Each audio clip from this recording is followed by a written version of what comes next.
सप्तचिरंजीव हा विषय आहे आपला आणि आज आपण त्यातला विभीषण, रावण बंधू विभीषण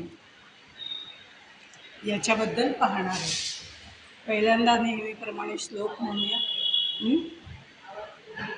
हो, थोडं पुढे.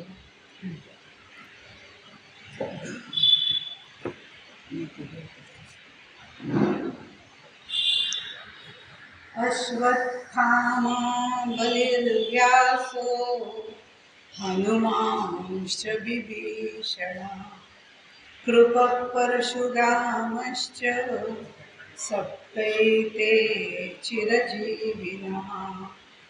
हे 7 चिरंजीव आपल्याला सांगितले. अश्वत्थामा बलिर्व्यासो हनुमांश्च विभीषण कृपः परशुरामश्च, हे 7 जण. तसं जर बघितलं तर याच्यापैकी शापित अश्वत्थामा, दानशूर बळी, वेदव्यास ज्यांना म्हटलेले आहे ते, आणि रामभक्त हनुमान, हे सगळे आपण याच्या आधी पाहिलेले. आणि आज आपण विभीषण, रावण बंधू विभीषण त्याच्याबद्दल बघणार आहे. रामायण आणि महाभारत असा जर आपण विचार केला तर हे दोन्ही इतिहास आहेत. इतिहास या सदरामध्ये हे दोन्ही मोडतात. त्यामुळे यातले जे सगळे चिरंजीव आहेत, मग अश्वत्थामा, बळी, व्यास वगैरे, हे सगळे महाभारतात तरी आहेत किंवा रामायणात तरी आहेत. त्यामुळे इतिहास असल्यामुळे त्यांच्या बाबतीत हे घडलेलं आहे, सत्यकथा आहे असं आपण फार त्याला म्हणू शकतो. आणि दुसरी गोष्ट, आध्यात्मिक दृष्टिकोनातून विचार केला तर त्यांना चिरंजीव पद मिळालेलं आहे. कोणाला कोणाचा तरी आशीर्वाद, कोणाचं तरी वरदान, या दृष्टिकोनातून त्यांना आध्यात्मिक दृष्टिकोनातून चिरंजीवित्व मिळालेलं आहे. ही गोष्ट सुद्धा महत्त्वाची आहे. आणि या सप्तचिरंजीवांच्या वृत्ती ज्या आहेत, म्हणजे अगदी देहरूपाने प्रत्येक जण अश्वत्थामासारखा दर्शन देतो. कमी करू, ठीक आहे. अश्वत्थ घुमतोय का आवाज? हां, मलाही असं वाटतं. ठीक आहे. तर इथे आपण जर बघितलं अश्वत्थामा वगैरे, हा आपल्याला दिसतो असं वगैरे म्हणतात. म्हणजे ज्यांनी पाहिलं त्यांनी सांगितलं की बाबा हा दिसला असं, विशेषतः नर्मदा परिक्रमा वगैरे त्या भागात असो. पण काही जण देहधारी असले तरी काही जण वृत्ती, ज्या वृत्ती आहेत त्या अजूनही चिरंजीव आहेत, अशा अर्थानेही त्यांना चिरंजीवित्व मिळालं असंही काही जण म्हणतात. आज आपण जे बघणार आहोत रावण बंधू विभीषण, तर त्याच्या बाबतीत जर आपण बघितलं तर रामायण काळामधला विचार केला तर लंकाधीश रावणाचा हा लहान भाऊ, म्हणजे लंकाधीश रावण हा रामाचा शत्रू आहे, पण हा मात्र रामभक्त आहे.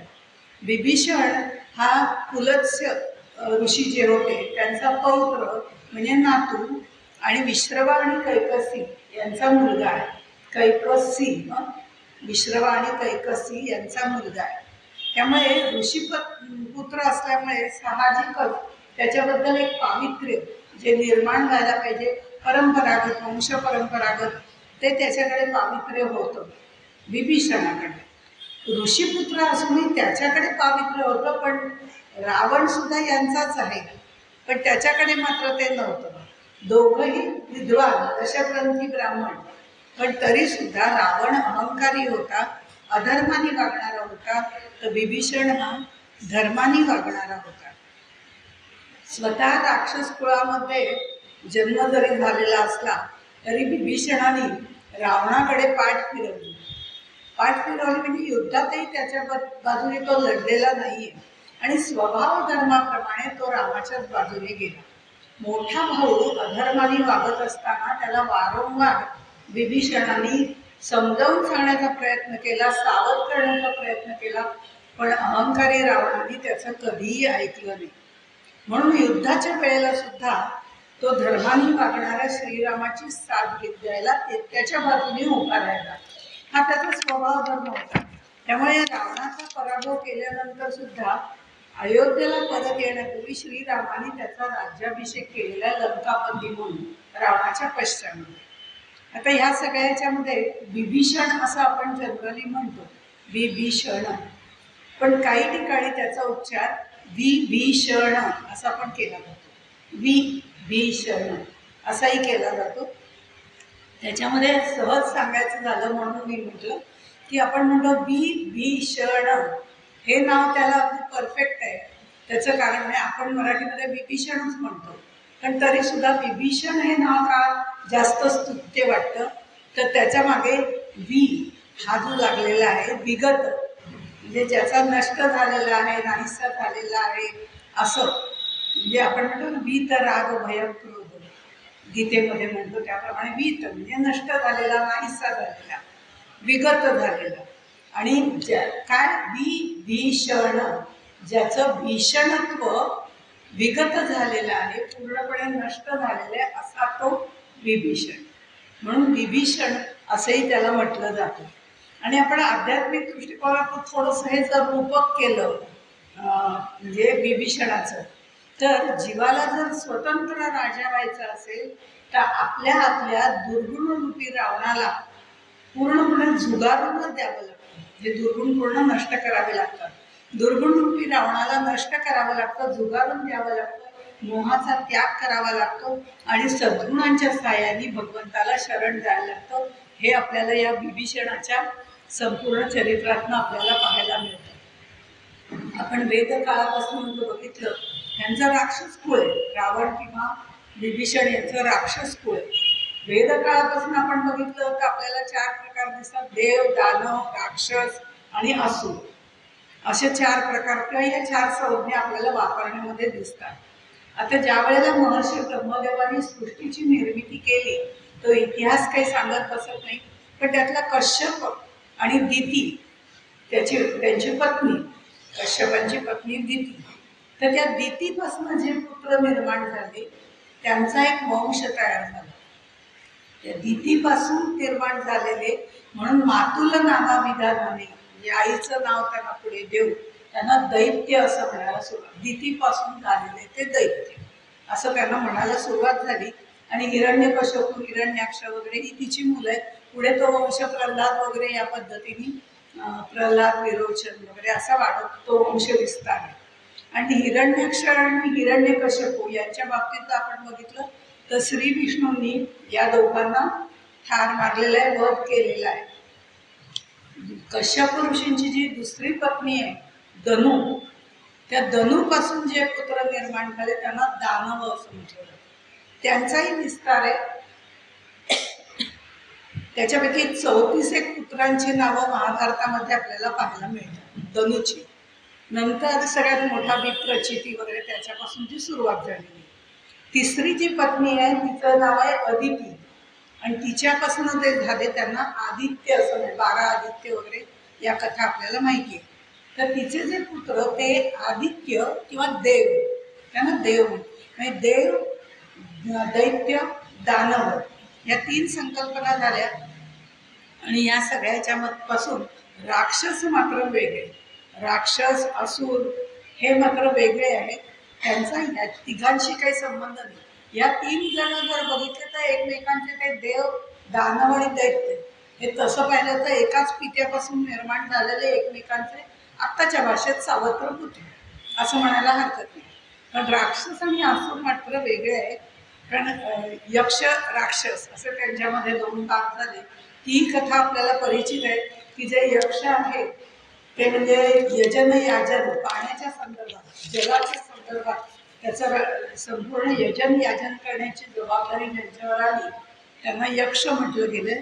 आणि ज्यांनी ते रक्षण करायचं ठरवलं त्यांना राक्षस म्हटलं गेलं, रक्षसी अशा पद्धतीने. पण अर्थात राक्षसांनी तितपत नंतर त्याचं रक्षण केलं, ते स्वार्थासाठी केलं वगैरे हा सगळा भाग आपण सोडून द्यायचा आहे.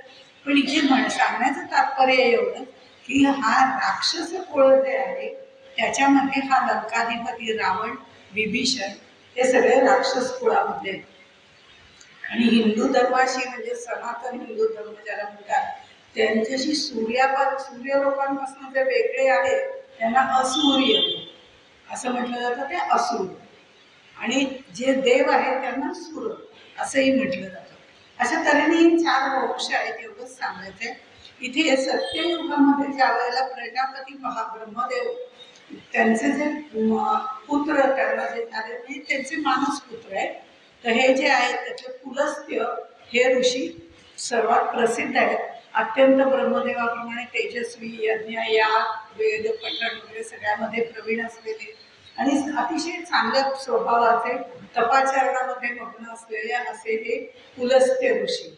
आणि मग ह्या पुलस्त्य ऋषींच्या आश्रमामध्ये तिथे काही ऋषिकन्या, नागकन्या वगैरे अशा वेगवेगळ्या सगळ्या यायच्या आणि आश्रम सुंदर असल्यामुळे तिथे नृत्य, गायन वगैरे करायच्या. आणि त्यावेळेला तिथे काय झालं की त्यांना त्याचा त्रास व्हायचा. तपाचरण करायला ध्यान लावून ते बसले की त्यांना त्रास व्हायचा. त्यांनी सांगून बघितलं पण या तिथेच यायच्या. तर त्यावेळेला त्यांनी असा शाप दिला होता की येथे मी ज्याच्याकडे दृष्टी टाकीन ती गर्भवती राहील. असं म्हटल्यावर मग यांच्यापैकी कोणीही तिथे आलं नाही, कोणीच तिथे आलं नाही. आणि पण काय झालं, नेमका हा शाप दिला त्यावेळेला राजर्षी तृणबिंदू म्हणून आहे त्याच्या कन्येने हे ऐकलं नव्हतं. आणि ती नेहमीप्रमाणे 2-3 दिवसांनी काहीतरी तिला मध्ये जमलं नसेल, ती 2-3 दिवसांनी तिकडे गेली आणि म्हणजे अजून कोणीच सख्या कशा काय आल्या नाही नृत्य करायला वगैरे. म्हणून ती आतमध्ये त्यावेळेला हे वेद म्हणत होते. ते वेद म्हणत असताना वेदांचं अध्ययन करत असतील किंवा अध्यापन करत ते वेद म्हणत होते. आणि त्यावेळेला ती त्या वेदांच्या आकर्षणाने ती तिथे जाऊन बसली. त्यावेळेला त्यांनी तिच्याकडे बघितलं आणि तिला गर्भधारणा झाली. म्हणजे तिला नंतर हे कळलं की असा असा शाप दिला होता. तिने या सगळ्या गोष्टी आपल्या वडिलांना मोकळेपणाने सांगितल्या की हे असं असं घडलेलं आहे. तेव्हा तो पुलस्त्य ऋषींकडे राजा होता, राजर्षी म्हटलेलं आहे त्याला. तर तो त्या पुलस्त्य ऋषींकडे जातो आणि म्हणतो हिचा तुम्ही स्वीकार करा. आणि त्याप्रमाणे ती त्यांची नेहमीप्रमाणे सेवा करते वगैरे. आणि मग नंतर तिला पुत्र प्राप्त होतो. आणि तो पुत्र म्हणजे विश्रवा, रावणाचे वडील. त्यामुळे ही गोष्ट सांगण्यामागचा उद्देश तो आहे. तर हे विश्रवा मुनी सुद्धा आपल्या पित्याप्रमाणे तेजस्वी होते, तपस्येमध्ये मग्न असायचे.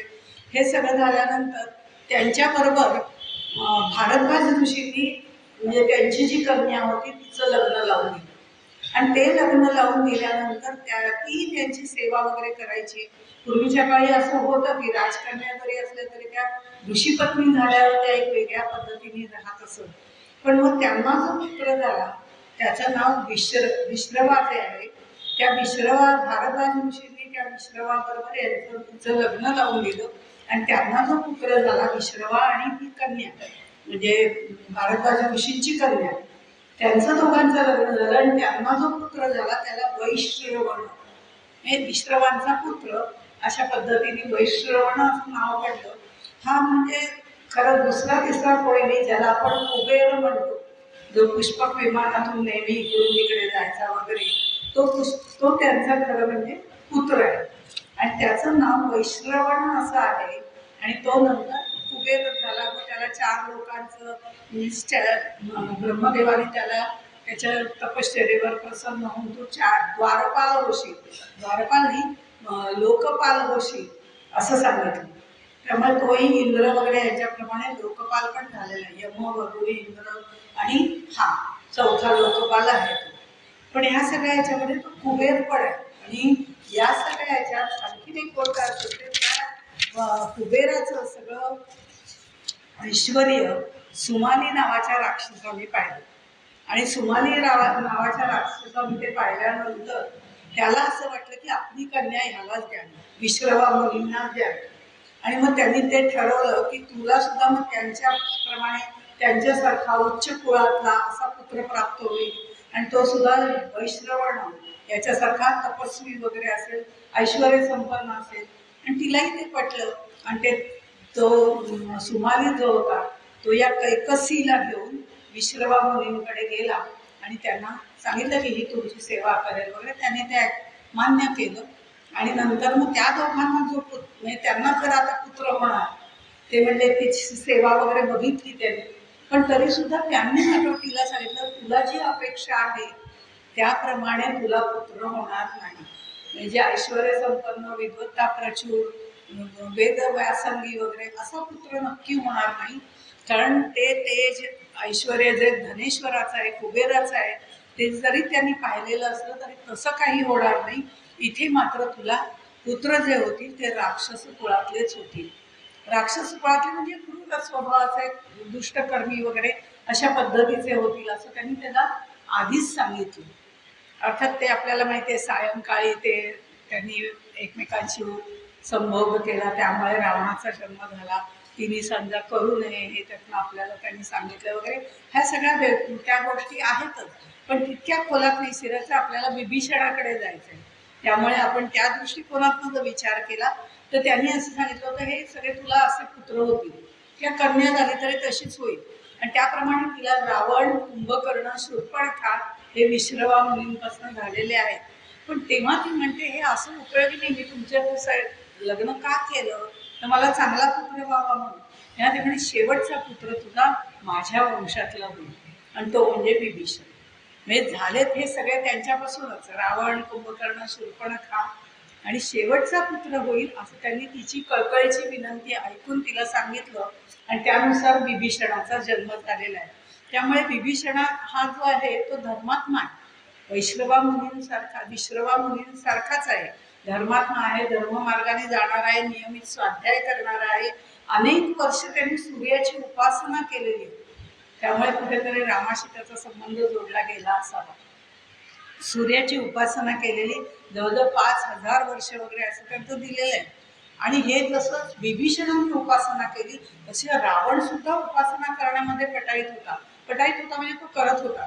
त्यांनी 10 वर्ष उपासना, 10 वर्ष नाही, 10 सहस्र वर्ष उपासना केलेली आहे असा उल्लेख आहे. आणि यांनी 5 सहस्र असं म्हटलेलं. रावणाने जेव्हा उपासना केली त्यावेळेला त्यांनी प्रत्येक 1 सहस्र वर्ष झालं की आपलं एक शीर काढून देवांना समर्पण केलं, ब्रह्मदेवाला. अशी 9000 वर्ष झाली. आणि 10व्या याला तो जेव्हा स्वतःचं शीर काढून देणार होता उपासना पूर्ण झाल्यानंतर तपश्चर्या, त्यावेळेला तो मस्तक कापायला जाणार, त्या क्षणी ब्रह्मदेव तिथे प्रकट झाले आणि म्हणाले, तुला काय पाहिजे तो वर माग, मी तुझ्यावरती प्रसन्न झालेलो आहे. तो म्हणजे दुसरं काही नाही, मला अमरत्व पाहिजे. मी अमर झालो म्हणजे झालं, कारण नंतर सगळ्यांना आपल्या ताब्यात घेणं हा त्याचा उद्देश होता. त्यामुळे मला आता फक्त अमरत्व पाहिजे असं रावण म्हणतो. तू म्हणतो अमरत्व तर काही देता येणार नाही, कारण ते कुणाला सहसा आम्ही देत नाही. कारण ते येणारा जन्म घेणारा जातस्य ध्रुव मृत्यू त्याप्रमाणे आहे. तर त्यांनी मग त्यावेळेला सांगितलं, तू दुसरा कुठला तरी वर माग. तेव्हा तो म्हणाला, ठीक आहे, काही हरकत नाही, मला आकाशात उडणारे पक्षी, जसं यांनी मागितला होता हिरण्यकश्यपूनी, इकडे मरण नको, तिकडे मरण नको, अंक नको. म्हणजे आकाशात उडणारे पक्षी, सरपटणारे प्राणी, वन्य पशु, यक्ष, दैत्य, दानव, या कोणाकडूनही मला मृत्यू येता कामा नये. जवळजवळ सगळी नावं त्यांनी घेतली, फक्त माणसाचं नाव घेतलं नाही, मानव म्हटलं नाही. पण त्याला असं वाटलं की यत्किंचित मानव, त्याला आपण चिरडून टाकतो, तो काय मदत करणार आहे, तेवढं त्यांनी सोडून दिलं. त्याला त्याची भीतीच नव्हती.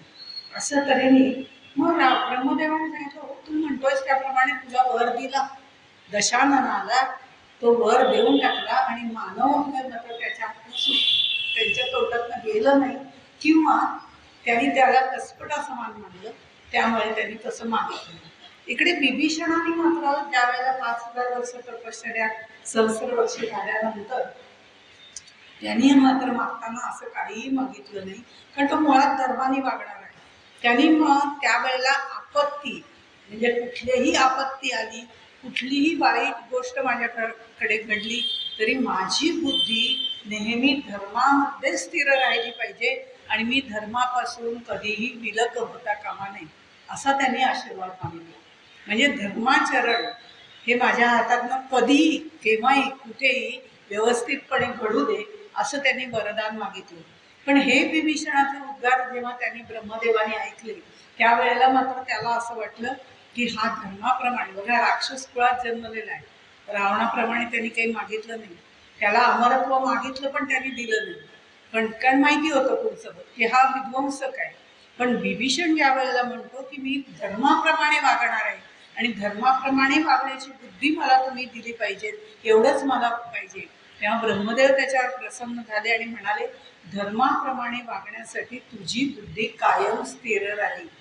म्हणजे राक्षस योनीमध्ये जन्म घेऊन सुद्धा तू असं मागितलंयस, त्यामुळे तुझी बुद्धी अधर्मामध्ये कधीही प्रवेश करणार नाही असं स्पष्ट वरदान त्याला दिलं.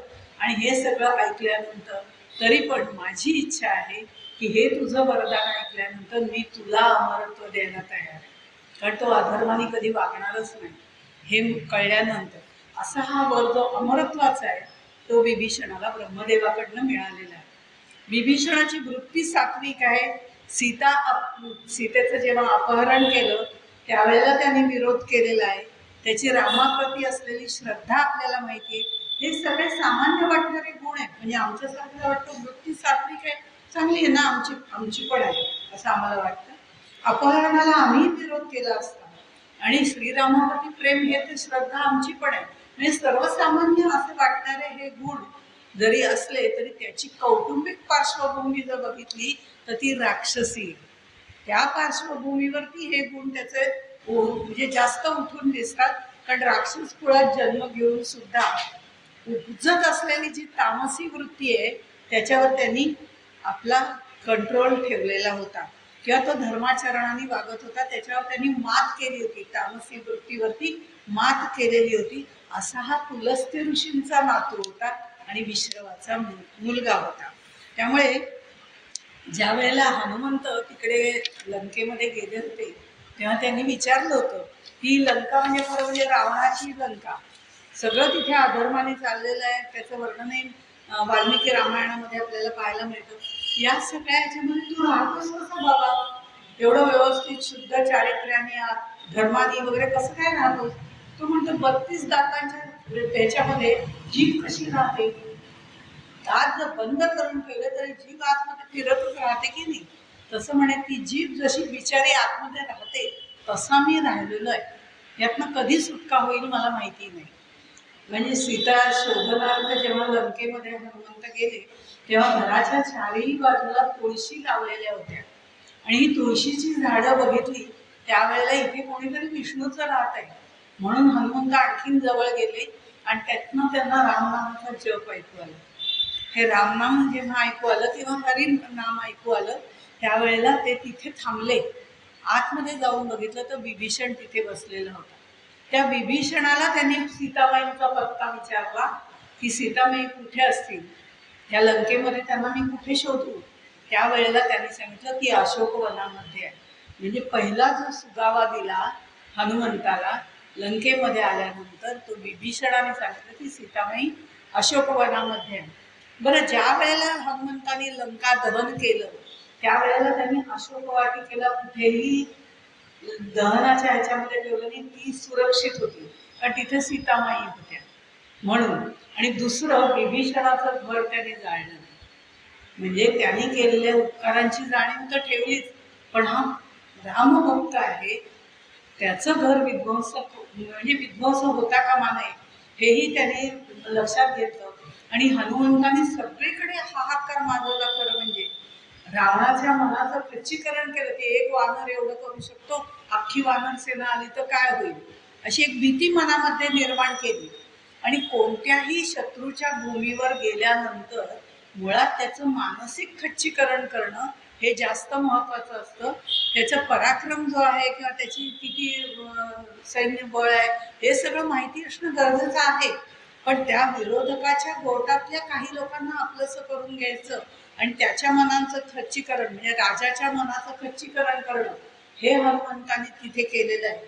आणि तिथे आपल्या स्वामींबद्दलचा म्हणजे रामाबद्दलचा धाक त्यांनी निर्माण केला.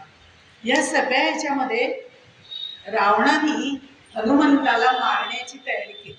त्याला कसं मारता येईल त्याची मग शेपूट जाळा वगैरे ह्या कथा आपल्याला माहिती आहे.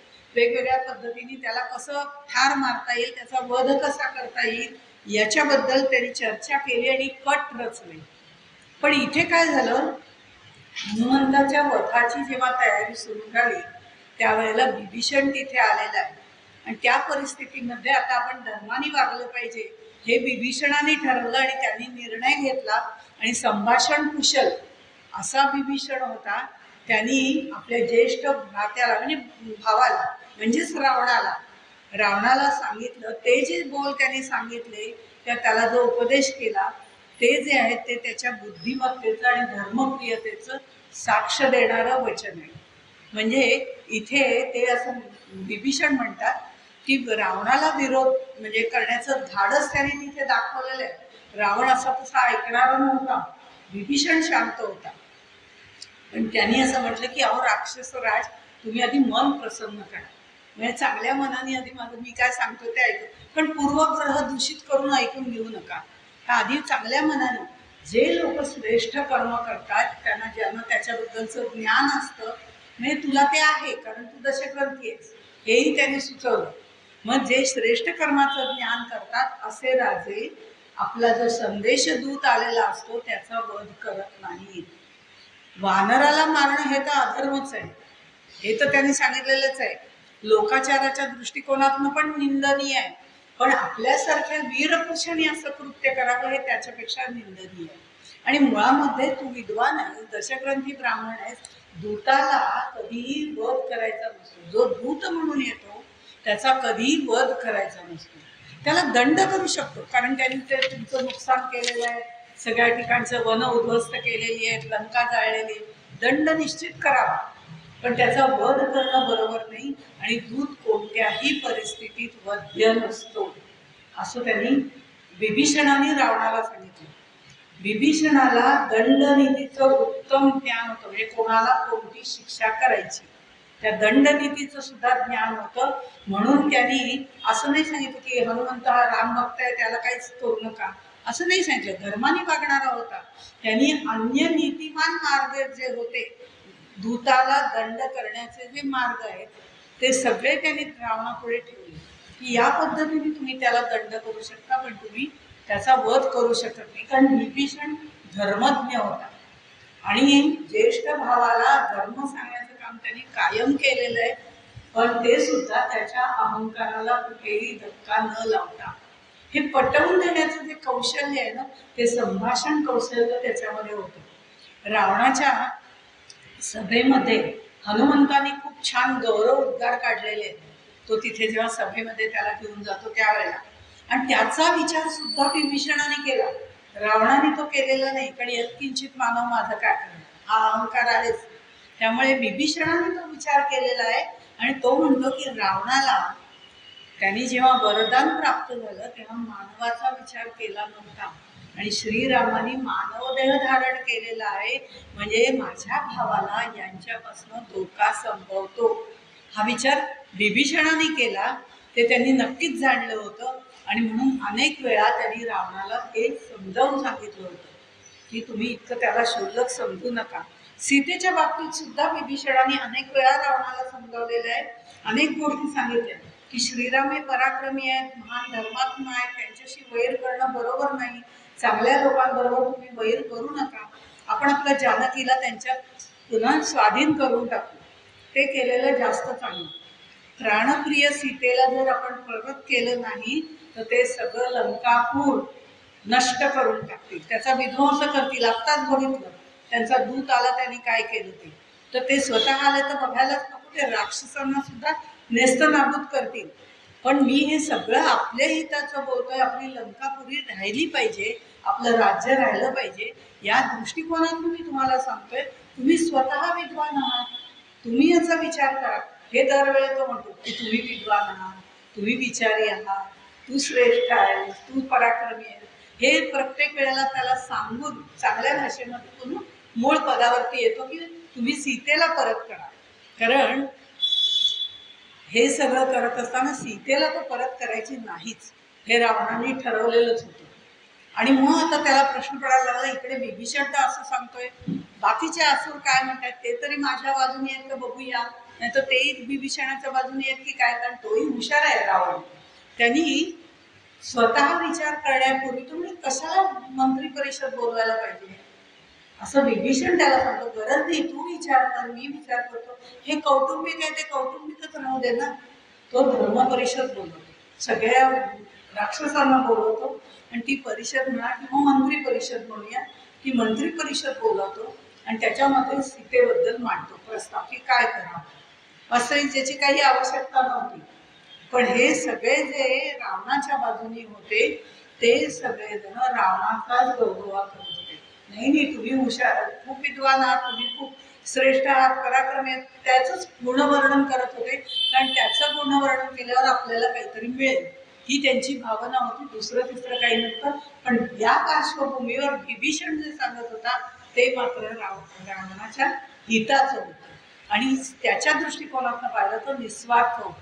त्याला काहीच मिळणार नव्हतं. सीतेला परत केली काय नाही केली काय त्याला काहीच मिळणार नव्हतं. अशा तऱ्हेने निस्वार्थीपणाने त्यांनी ती भूमिका तिथे वटवलेली आहे. आणि मग इथे हे मात्र सगळेजण ज्या वेळेला मंत्री परिषदेमध्ये ते तर युद्ध करायला तयारच होते. ते सगळे रावणाला इंद्रजिताला उत्साहवर्धक असं वाक्य टाकत होते, त्यांची स्तुती करत होते, पण खरं काही ते कुणी सांगत नव्हते. आणि मग नंतर असं ठरलं की युद्ध करायचं. त्यावेळेला 1-2 दिवसानंतर रावणाच्या घरी पुन्हा विभीषण गेलेले. म्हणजे किती वेळा त्याने प्रयत्न करावा की विजय मिळवायचा, यासाठी सुद्धा त्यावेळेला पुण्यावाचन केलं जायचं.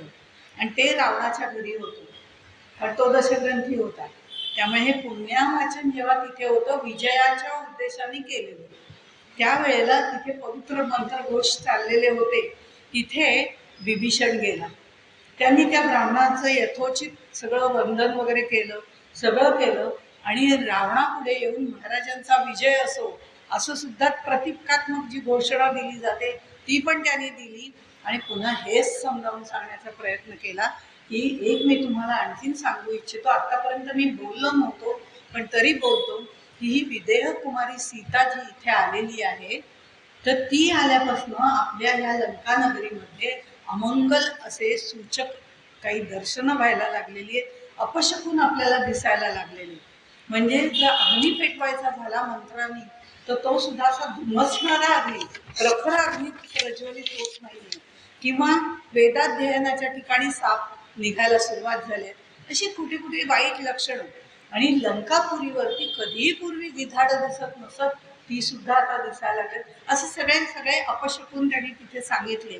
आणि तो म्हणला विदेह कुमारी सीतेला आपण जर श्रीरामाकडे पाठवलं तर कदाचित हे अपशकून आपले कमी होतील. आणि मला माहिती आहे की हे अपशकून जे आपले लंका नगरीचा विध्वंस दाखवत आहेत ते मला नको आहे.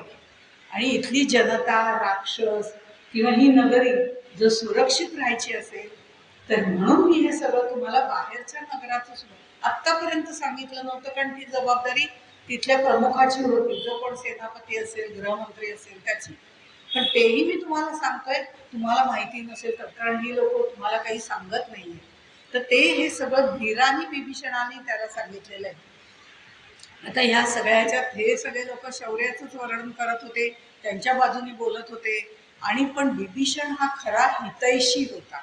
पण हे रावणाला कधीच कळलं नाही. विभीषण हा सात्विक वृत्तीचा असल्यामुळे त्याच्याकडे विवेक होता, सारासार विवेक करण्याची त्याच्यामध्ये ताकद होती. महापराक्रमी राजाच्या विरोधात मत नोंदवण्याचं सामर्थ्य पण होतं, कारण धर्माने वागणारा होता. जो सत्याने धर्माने वागतो तो कुणाला फारसा घाबरत नाही. तसंच परस्त्रीबद्दल स्त्री दाक्षिण्य सुद्धा त्याच्यामध्ये होतं. त्यामुळे हे स्त्री दाक्षिण्य जे होतं ते सगळ्यांच्या ह्याच्यामध्ये, म्हणजे मग ती शत्रूची असली तरी, म्हणजे सीतेच्या बाबतीतही त्यांनी दाखवलं. आणि या सगळ्या ह्याच्यात रावणाच्या म्हणजे वाईट गुणांवरती, दुर्गुणांवरती त्यांनी बोट ठेवलं. मग मात्र रावणाचा संताप झाला आणि इंद्रजित सुद्धा संतापला. दोघंही म्हणजे पिता पुत्र तसं सारखेच आहेत. त्यामुळे दोघांनी मिळून कठोर वाणीने विभीषणाला संपूर्ण ऐकवलं की हे जग सगळं आम्हाला असं वीर म्हणताय, चांगलं म्हणताय, ऐश्वर संपन्न म्हणताय, आणि तू मात्र आमच्यामध्ये काड्या घालतोस. म्हणजे तुला आपल्या कुळाबद्दल काही आहे की नाही, तुला काही वाटतच नाहीये. खरं म्हणजे दुसरा कोणी असता तर आत्ता मी त्याचा शिरच्छेद केला असता, तो प्राणाला मुकला असता. पण केवळ तू माझा भाऊ आहेस, लहान भाऊ आहेस म्हणून मी सांभाळून घेतलं, पण ह्याच्या पुढे नाही. असं जेव्हा रावणाने त्याला कठोर बोल ऐकवले, इंद्रजिताने हे ऐकवले, त्यावेळेला विभीषण त्याला शांतपणे म्हणाला, खरं म्हणजे आता शेवटचं सांगतो की श्रीरामांच्या बाणांनी तुझा मृत्यू बघण्याची माझी इच्छा नाही, म्हणून मी हे सगळं आतापर्यंत तुला सांगितलं, पण आता ह्याच्या पुढे सांगणार नाही. असं म्हणून आपल्या 4 अनुचराने, त्याचे जे सहयोगी होते त्या अनुचरांसह विभीषण आकाशमार्गाने इकडे रामाकडे आला असं सांगितलेलं आहे. मग त्याला काहींनी ते वाढवून त्याला लाथ मारली, मग तो बाहेर गेला वगैरे, असेही कथानक आपल्याला ऐकायला मिळतात. वाल्मिकी रामायणामध्ये सोपं सोबर अशा पद्धतीने सांगितलेलं आहे. त्यामुळे इथे त्यांनी तो सगळा प्रयत्न केला, पण ते काही जमलं नाही. आणि त्या ह्यानी अस्त्र शस्त्र सगळं घेऊन हे 4 अनुचरांसह बिभीषण तिथे आला. आता बिभीषण इकडे रामाच्या इकडे आल्यावर पण या लोकांना संशय, ह्या शत्रू पक्षातून आलेला आहे, हा गुप्तचर आहे का? सुग्रीव म्हणला विचार करायला पाहिजे, पण तो राजा होता ना बानरांचा. त्यामुळे तो म्हणला बापरे, हा जर काहीतरी इथे रामाबद्दल हे करायला आलाय तर रामाला मारायला आलाय, काय करायला आलाय याचा विचार केला पाहिजे. हे सगळ्यांचे विचार विनिमय चालू होते. मग गुप्तहेर आहे का, मग काही बातमी काढण्यासाठी आलाय का नुसतं डोंग करतोय की मी शरण आलोय वगैरे, असे अनेक विविध प्रकार त्यांच्यामधले संभाषण झाल्यानंतर इथे हनुमंत विचारी आहे, चांगला आहे, म्हणजे बाकीचेही सगळे चांगलेच होते, पण त्यांनी मात्र इथे विचारलं की त्याच्यामध्ये जो सद्गुण असतील आणि तो खरोखरीच पूर्ण विनयाने शरणागत पत्करून मग जर तो आपल्याकडे आला असेल तर त्याला आपल्याला सामावून घ्यायला हरकत नाही. पण जर कुठे आपल्याला वाटलं की हा आपल्या विरुद्ध जातोय तर ह्याला ठार मारायलाही हरकत नाही. दोन्ही प्रकार सांगते. हा त्याचा सारासार विचार करून आधी त्याची परीक्षा तर घेऊया, तो काय पद्धतीने वागतोय ते तर बघूया आणि मग ठरवूया. हे सांगितल्यानंतर ते सगळेजण तिथे जातात. आणि त्यावेळेला बिभीषण वरतीच आकाशात, जेव्हा खाली उतरलं तर हे लोक मारतील की काय ही शंका असते, म्हणून बिभीषण वरती आकाशामध्येच राहतो.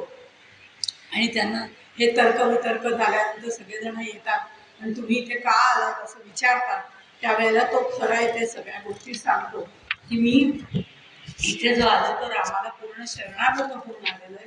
माझं माझ्या भावाबरोबर पटणार नाही, कारण तो आमचा स्वभाव धर्म नाही आणि कुठेतरी मला अधर्माने वागता येत नाही. त्यामुळे माझं तिथे काहीच उपयोग नाही.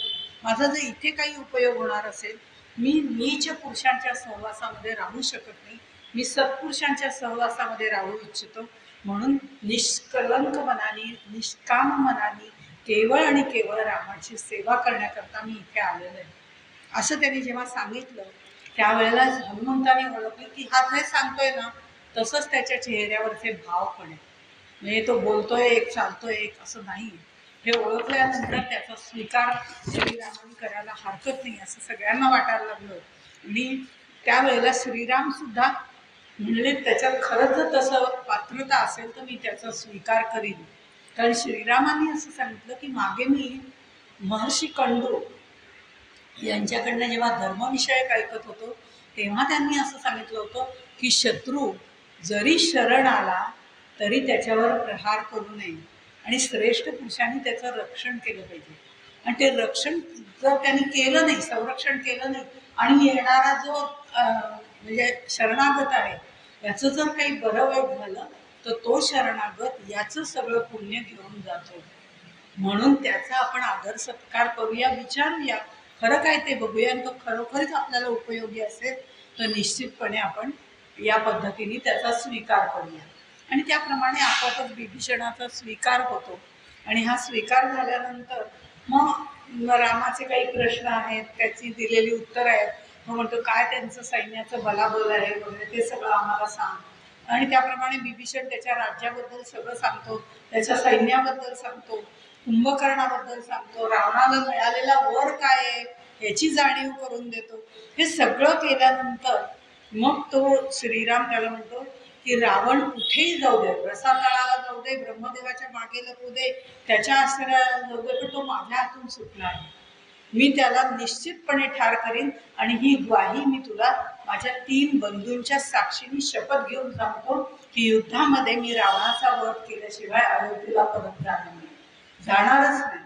आणि तत्पूर्वी तुझा लंकाधिपती म्हणून अभिषेक करून देईल, राज्याभिषेक करून देईल. आणि मग राक्षसांचा संहार करण्याच्या दृष्टिकोनावर, लंकापुरीवर आक्रमण करण्याच्या दृष्टिकोनातनं, ती जिंकण्याच्या दृष्टिकोनातनं मी तुम्हाला सहकार्य करीन असं बिभीषणाने त्यांना वचन दिलं. पुढे आता हे सगळं समुद्र पार करून कसं जायचं हे जेव्हा ठरतं तेव्हा बिभीषणाने सांगितलेलं आहे रामाला की तू सगराचा पुत्र आहे, त्या वंशातला आहे, तू त्याला शरणागत जा, शरण जाऊन त्याला आपलंसं करून घे आणि मग तो तुला सहाय्य करेल. याच्यावरती समुद्र बांधायला मग नंतर तो कोणी बांधला, काय बांधला वगैरे हे आपल्याला माहिती आहे. युद्धामध्ये कुशल असल्यामुळे श्रीरामाने सुद्धा बऱ्याच वेळा विभीषणाचं मत काय आहे हे जाणून घेतलेलं. तर सगळ्यांची मतं काय आहेत हे जाणून घेत असत आणि त्याचा विचार करून पुढे रणनीती आखत असत. रावणाने एकामध्ये शुक आणि सावण या दोघांना या रामाच्या सैन्यामध्ये वानर बनवून पाठवलं आणि तिथली सगळी बातमी काढायला सांगितली. म्हणजे ते सुद्धा गुप्तचरच होते, त्यांना तिथे पाठवलं. आता ह्या सगळ्यांना दोघांना पाठवलं, बाकी सगळ्यांना काही समजलं नाही, कारण अनेक वानर सैन्य होतं, त्यातले हे दोघं जण साधे असं त्याला वाटलं. पण इथे विभीषणाच्या मात्र ते लक्षात आलं, कारण तीक्ष्ण नजर होती आणि त्यांनी हे रावणाचे गुप्तचर आहे हे रामापर्यंत नेऊन सांगितलं. आणि सांगितल्यानंतर रामाने सुद्धा, राम धर्माने वागणारा होता, तो म्हणला तुम्ही गुप्तचर आहात, तुम्हाला मी मारू शकत नाही, पण तुम्ही निशस्त्र आहात, त्यामुळे तुमच्यावरही मी काही करू शकत नाही. धर्मानुसार तुम्ही अवध्यपणा म्हणजे तुम्हाला वधही करता येत नाही, पण मी सांगतो तुम्हाला काय माहिती हवी आहे, रावण इथलं काय सैन्य वगैरे काय पाहिजे ती माहिती घेऊन तर काय फरक पडत नाही. आम्ही मानव आहोत, यत शुल्लक आहोत, धनुष्याने लढणारे आहोत असं सगळं सांगतो. वानर सेना तुम्ही बघताच आहात, सांगून दे काय तुला रावणाला सांगायचं ते सांग, पण माझा एक निरोप मात्र त्याला नक्की सांग. तो महत्वाचा आहे की ज्या बळाच्या आधारे तू सीतेचं अपहरण केलं, त्या तुझ्या बळाचं, त्या तुझ्या सैन्याचं, तुझ्या बंधुजनांसहित सगळ्यांचा मी नाश केल्याशिवाय राहणार नाही, हे त्याला मात्र जरूर जाऊन सांग. आणि हे दोघं जण पुन्हा परत आले की नाही, रामाने आम्हाला सोडलं, विभीषणाने ओळखलं, पण आम्हाला मात्र त्यांनी सोडून गेले. आणि आता राम किती चांगला आहे याचंच वर्णन ते करत राहिले. त्यामुळे पुन्हा रावणाला दुसरा हादरा बसला की गुप्तचरांना सुद्धा त्यांनी आपलंसं करून घेतलं आणि मलाच उलटा त्यांच्याबरोबर निरोप पाठवला. श्रीरामाचा नंतरचा प्रसंग, मस्तक तोडून, मायावी मस्तक तोडून ते सीतेसमोर नेलं वगैरे, ती कथा आपल्याला माहिती आहे की बघ तू माझं काही ऐकत नव्हती, आज मी तुझ्या नवऱ्यालाच मारून टाकलंय, तुझ्या पतीलाच त्याचाच नाश करून टाकलाय, आता तरी तू माझी हो, असं म्हणून त्याला बघितलं. पण तिने तसं सांगितलं, तू त्याचं मस्तक जसं तोडलंय, उडवून टाकलं, तसं माझं उडव आणि दोघांच्याही जी अग्निकर्म जे आहे ते तू करून टाक, माझी काही हरकत नाही, पण मी तुझी होणार नाही, असं सीतेने सांगितलं वगैरे. ही कथा आपल्याला माहिती आहे. पण त्यावेळेला तिची एक प्रेमळ सखी, राक्षसी नाही, राक्षस कुळातलीच, पण एक प्रेमळ सखी तिथे होती आणि ती प्रेमळ सखी तिथून बाहेर आली आणि ती म्हणाली, तू अजिबात ह्याच्यावरती विश्वास ठेवू नको, कारण मला माहिती आहे हे रामाचं मस्तक हे मायावी आहे आणि मायावी शक्ती ही इंद्रजिताला पण येते, यांना पण, रावणाला पण येते, त्या याच्यावर तू विश्वास ठेवू नकोस. आणि ती सरमा नावाची राक्षसीण होती, पण ती पण सात्विक होती, चांगल्या वृत्तीची होती, प्रेमळ होती, असं म्हणून मी मुद्दाम उल्लेख केला. आणि ही जी आहे सरमा, ही विभीषणाची पत्नी असावी असा उल्लेख म्हणजे रामायणामध्ये, वाल्मिकी रामायणामध्ये युद्धकांडातल्या 33व्या अध्यायात आलेला आहे. त्यामुळे ही सरमा त्याची पत्नी असावी असंही असा उल्लेख आहे, खात्रीपूर्वक म्हटलेलं नाही. पण तिथे एक आपलं त्याच्या पत्नीचं सांगावं, या रावणाच्या सगळ्या हालचालींवर मी लक्ष ठेवू नये, वानर पराक्रमी आहे आणि युद्धामध्ये ते सहजासहजी मागले जाणार नाहीत, कारण त्यांच्या मागे रामाचा आश्रय, रामाच्या आश्रयाखाली ते आहे, हे तू लक्षात घे. आणि महापराक्रमी राम लक्ष्मणासहित वानर सेनेसहित इथे तुला सोडवायला येतोय, हे मात्र मी नक्कीच खात्रीचं वृत्त तुला देते. त्यातून उगीच काहीतरी आत्मशोक वगैरे काही करू नकोस आणि मृत्यूचा विचारही करू नकोस, असं तिने सांगितलं. इथे नंतर युद्ध प्रसंगात सुद्धा जर आपण बघितलं, थोडं आवर्त घेते, युद्ध प्रसंगात सुद्धा जर आपण बघितलं तर मेघनाद म्हणजे इंद्रजित, इंद्रजित मेघनाद एक होते, इंद्राला त्यांनी जिंकून घेतलं, त्याला इंद्रजित असं पदवी दिली गेली. मेघनाद आणि इंद्रजित एकच, तेच रावणाचा पुत्र. तर त्याला सुद्धा एक वर प्राप्त झाला होता की कुठलंही युद्ध करायचं असेल तर ते युद्ध करण्यापूर्वी हा देवीचा तू विशेष यज्ञ केलास तर तुला कोणीही युद्धामध्ये पराजित करू शकणार नाही. आणि त्यामुळे कुठलंही कुणाही बरोबर युद्ध असलं की तो पहिलं जाऊन देवीचा यज्ञ करायचा. आणि ही बातमी फक्त विभीषणाला माहिती होती आणि त्याचं गुप्त स्थान जिथे जाऊन तो यज्ञ करायचा आणि ते प्राप्त करून घ्यायचा की युद्धामध्ये जय मिळायचं त्याला, हे वरदानच होतं, त्याला ब्रह्मदेवानेच दिलेलं वरदान होतं. आणि त्याप्रमाणे पण त्याच्याबरोबर हेही सांगितलं होतं की ते यज्ञ पूर्ण करण्यापूर्वी जर एखाद्याने तुझा यज्ञ उद्ध्वस्त केला तर त्याच्या हातून तुझा मृत्यू आहे, तू अमर नाही. कधीतरी असे पण होण्याची शक्यता आहे.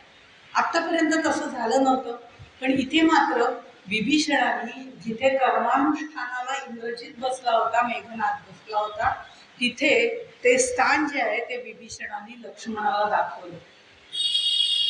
आणि हे लक्ष्मणाला दाखवलं आणि सांगितलं हे असं असं आहे, त्याचा यज्ञ पूर्ण व्हायच्या आत तू त्याचा वध कर. आणि ज्या वेळेला विभीषणासह लक्ष्मणाला येताना पाहिलं आणि युद्धाला ललकारलं आणि तो बाहेर उठला आणि युद्ध करायला लागला, यज्ञ तसाच अपूर्ण राहिला आणि त्यावेळेला इंद्रजिताचा मृत्यू झालेला. हा दुसरा तिसरा हा म्हणजे एक म्हणजे आपण रावणाला बसलेला धक्का होता. पण ज्या वेळेला विभीषण लक्ष्मणासह आलेला इंद्रजिताने पाहिलं त्यावेळेला म्हणला तू तर घरवेदी आहेस, असं त्यांनी म्हटलेलं आहे तिथे. त्याला अत्यंत त्यांनी कठोर शब्दामध्ये त्याची निर्भत्सना केलेली आहे की तू या शत्रूचा आश्रय घेतलास, तू तर म्हणजे राष्ट्रद्रोही सुद्धा आहेस, तू घरवेदी सुद्धा आहेस, तुला शौर्य बळ वगैरे तुला काहीच नाहीये, तू उगीच दुसऱ्याच्या जीवावर हे सगळं करतोय. पण धर्माने वागणाऱ्या या विभीषणाच्या बाबतीत जर आपण विचार केला तर तो म्हणतो माझा जन्म जरी राक्षस कुळात झाला असला तरी माझा स्वभाव राक्षसांसारखा नाही. आपला भाव स्वभाव नाही, स्वभाव राक्षसांसारखा नाही. म्हणून मी सत्वत गुण धारण केलेल्या राम आणि लक्ष्मण यांच्याबरोबर आश्रय घेतलेला आहे. तू तुझं सगळं शौर्य म्हणजे मेघनाथाला तो म्हणतोय की तू तुझं शौर्य बळ सगळं जरी इथे पणाला लावलं तरी या युद्धात तुझी सुटका नाही, नरश्रेष्ठ अशा लक्ष्मणाकडनं तुझा वध नक्की होईल.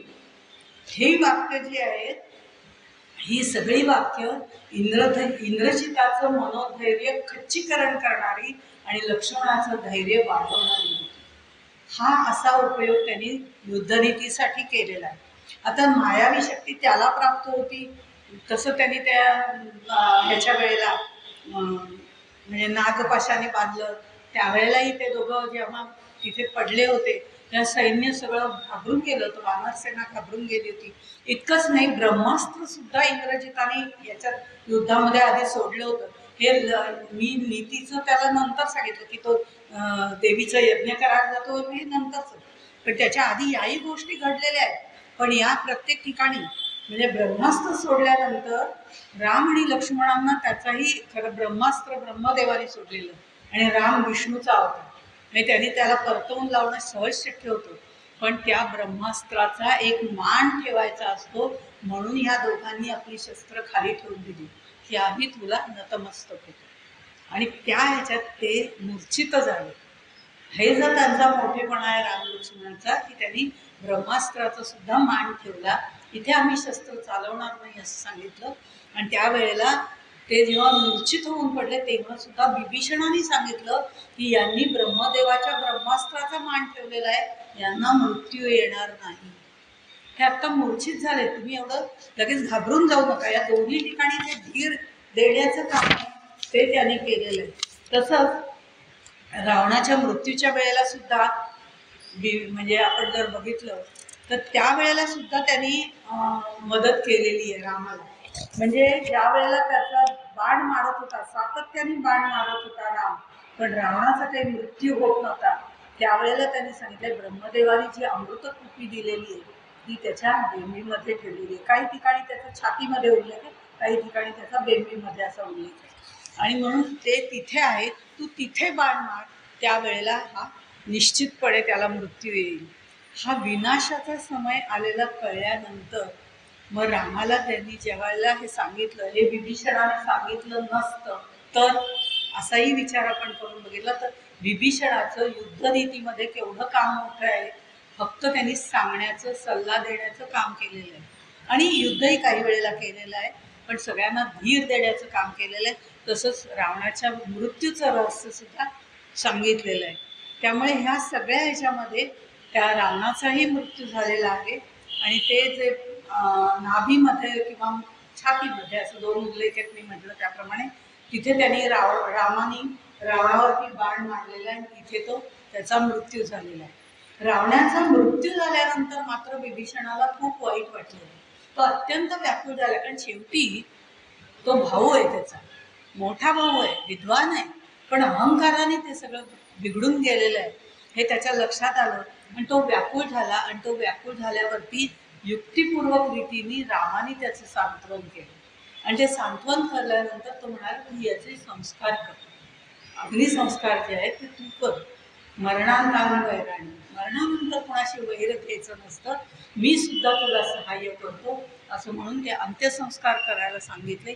आणि सत्यवादी असलेल्या विभीषणाने ते केले रामाच्या सांगण्यावरून. आधी तो तयार नव्हता, पण नंतर त्याने ते केले. आणि नंतर त्याला राज्याभिषेक करण्यात आला.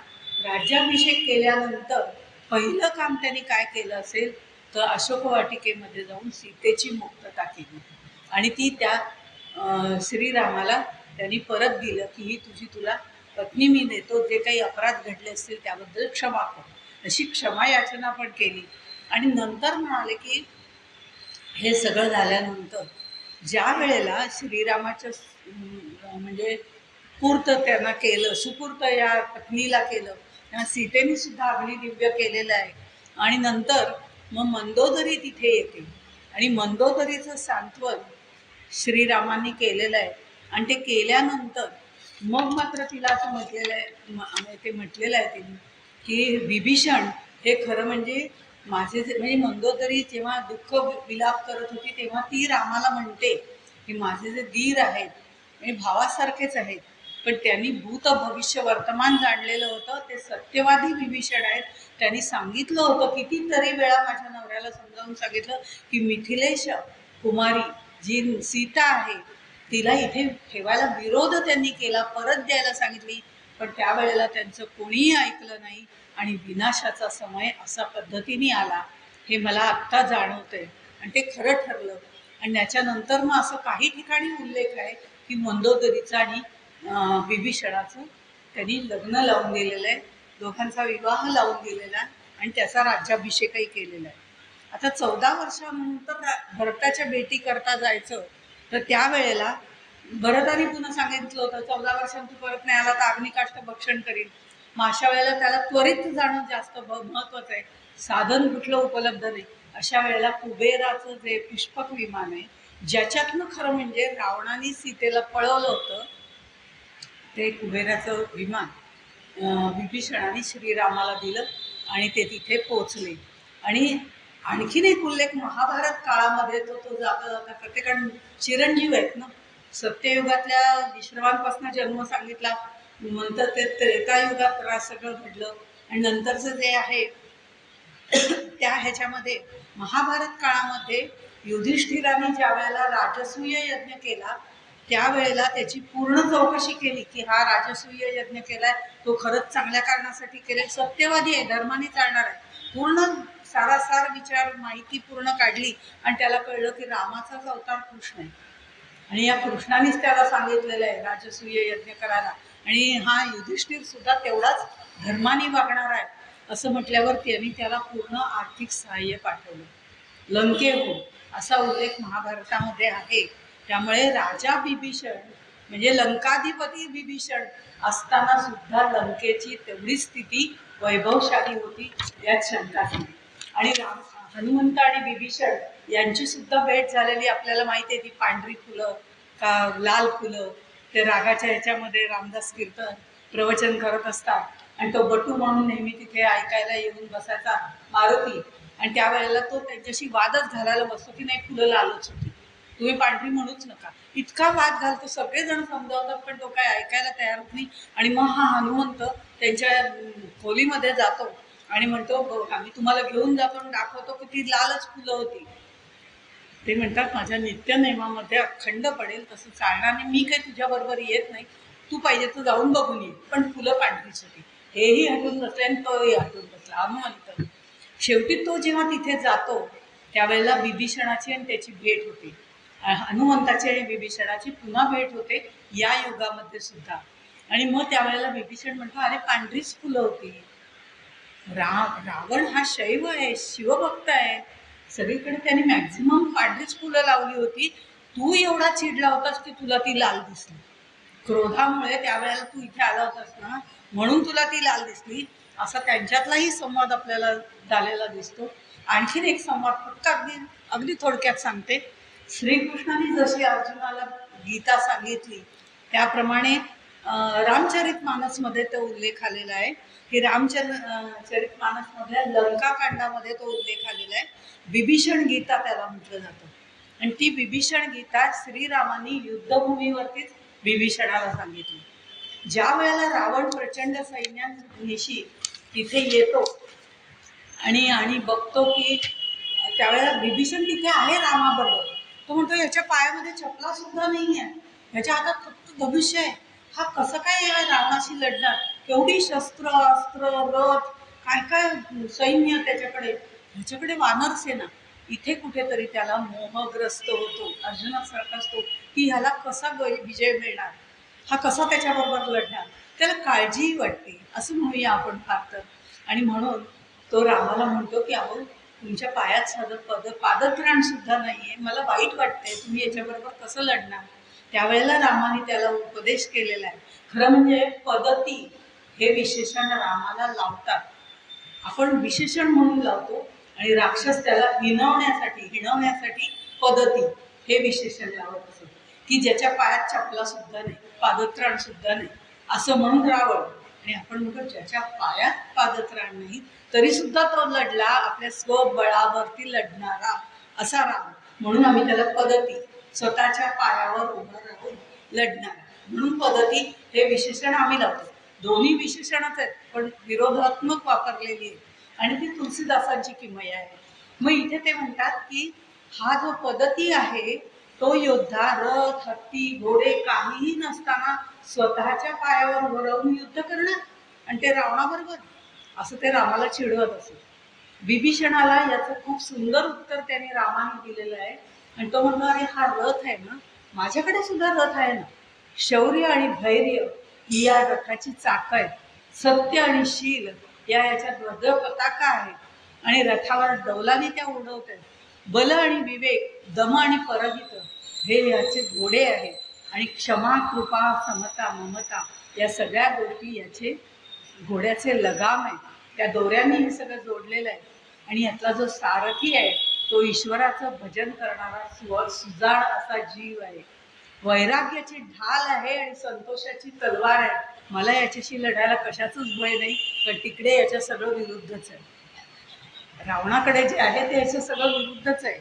असं हे सगळं विभीषण गीता जी रामचरितमानसमध्ये येते ती त्यांनी रामजन्मात सांगितली, तर कृष्ण जन्मामध्ये अर्जुनाला भगवद्गीता सांगितली. उद्धवाला उद्धव गीता पण सांगितलेली आहे. अशा ह्या वेगवेगळ्या गीतांमध्ये विभीषण गीतेचा पण उल्लेख येतो.